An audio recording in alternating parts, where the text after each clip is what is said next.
Robert Greene's first law of power is never outshine the master. Haha. Did you hear that? Never outshine the master. That is Robert Greene's first law of power, as stated in the 48 laws of power. He says, outshining the master inspires fear and insecurity. He says, make your masters appear more brilliant than they are, and you will attain the heights of power. You know, Aregbesola was worshiping Tinubu, so he was gradually attaining the height of power. You know, he was always operating in the shadows of Tinubu. He understood the game. Tinubu kept pushing him, commissioner of works. He became governor of Osun State. But at some point, Aregbesola wanted to outshine his master. Perhaps he had his reasons for wanting to outshine his master. Perhaps his master had provoked him. Yes, there are some who will outshine their master and bring their masters down. There is a book here. Okay, it's not here, but there's a book I have. It's about 100 years history of the mafias. You will see how they played the game of power. How some of them would outsmart their master and became the master. So the Aregbesola Tinubu game, is it still on? Tinubu is now president. I don't know how Aregbesola will carry on with the fight. Perhaps he will wait after 8 years or after the next election. Or he will come for Tinubu in 2027. Who knows? They might form a new political party, join forces with Peter Obi to wrestle Tinubu down. It's the game of power. Did Oshibajo try to outshine his master? You know, Oshibajo was one of Tinubu's boys.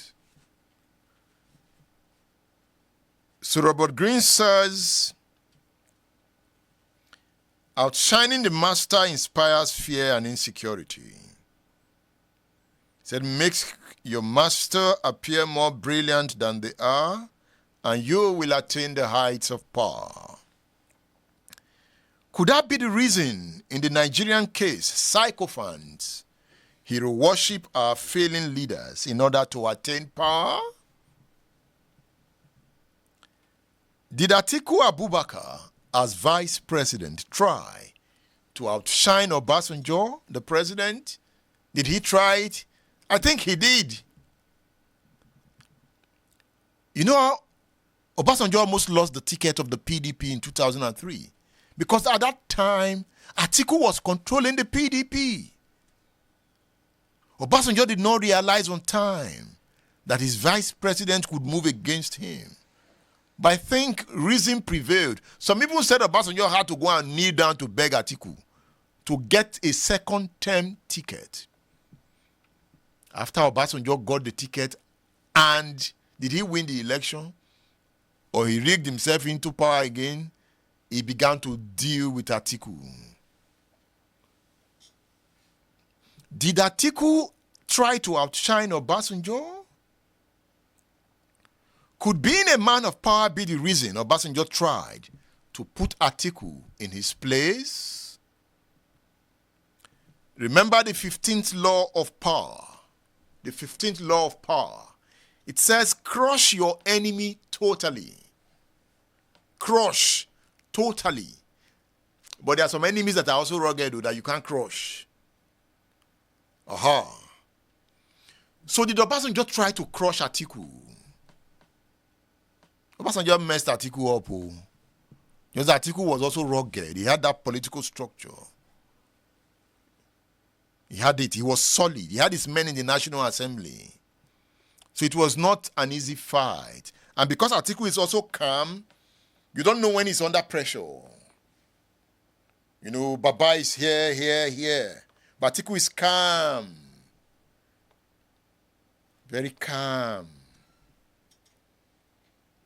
Very calm. Very unlucky man. His game have not given him power.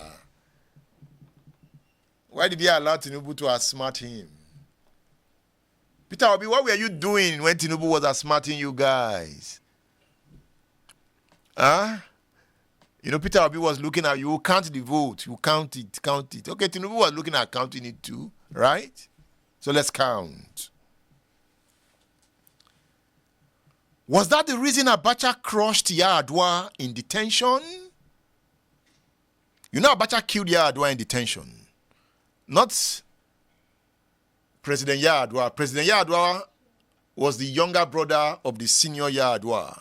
The senior Yar'Adua was the number 2 to Obasanjo when Obasanjo was the military president. You know Abacha arrested Yar'Adua and Obasanjo. Yar'Adua was a formidable figure in the north. In fact, he was the only politician that could oppose Abacha clearly. He was very powerful. Atiku was Yar'Adua's boy. Yeah. Atiku Abubakar was Yar'Adua's boy. It was Atiku. You know, when Yar'Adua died, Atiku inherited Yar'Adua's political platform, the PDM. It was that PDM that now became the dominant force in the PDP. It was that PDM that now threw up Obasanjo as leader. Because Obasanjo and Yar'Adua were paddies. That is why by that time Atiku had already won election as the governor of Adamawa State. So because of the Yar'Adua friendship, Obasanjo decided to pick Yar'Adua's boy as his vice president. So Atiku was not sworn in as governor of Adamawa, but by then he had won election to become the governor. You see the power game? You need to read the memoirs of these guys.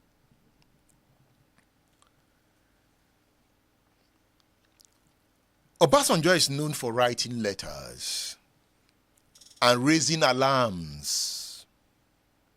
Obasanjo is a friend today, an enemy tomorrow. Yet, he cannot be crushed. You know, Obasanjo has fought every leader. He has not started fighting Tinubu. I don't know if he will start. He has not written any letter to Tinubu yet. He always writes letters. And Obasanjo's letters are powerful letters, whether you like him or not. You say, I don't need to like you for me to read your letters. I keenly study the men of power, whether I like you or not. That doesn't bother me. I'm a researcher, so I just want to study you.